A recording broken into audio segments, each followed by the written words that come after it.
எங்க துன்புறுத்தப்படுறாங்க? வாங்க அதுக்கு. பீகார் மக்கள் இங்க தமிழ்நாட்டில் எங்க துன்புறுத்தப்படுறாங்க? சார், நீங்கள் தலைப்பில் கேட்டிருக்கீங்க அக்கறையா அரசியலா அப்படின்னு கேட்டிருக்கீங்க. இது அரசியலாக தான் நான் பார்க்குறேன். எங்கே துன்புறுத்தப்படுகிறார்கள் அப்படின்னா, தமிழ்நாட்டில் இந்திய நாட்டினுடைய பிரதமர் அவர்கள் அந்த பூரி ஜெகநாதர் சாவியை கொண்டு போய் தமிழ்நாட்டில் தான் ஒழிச்சு வச்சுருக்காங்க அப்படின்னு சொன்னது தவறு.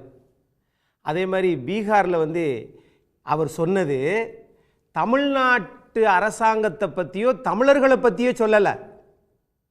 திமுக என்கிற வார்த்தையை தான் பயன்படுத்தியிருக்கிறார். அதைத்தான் ஆங்கில நாளிதழ், அதில் தொலைக்காட்சி நிறுவனம் சொன்னதைத்தான் அவர் கோடிட்டு காட்டிருக்கிறார். அது இருக்கட்டும், அது ஏற்கனவே இல்ல சார், திமுகவினர் துன்புறுத்தி வருகின்றனர் அப்படிங்கிற வார்த்தையை நீங்க சொல்றீங்க.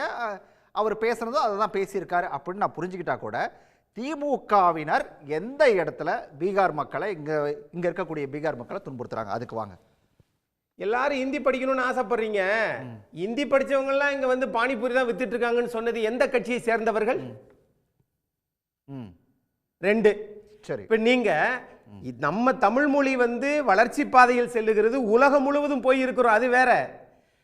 தமிழ்நாடு வந்தாரை வாழ வைப்போம், கரெக்ட்.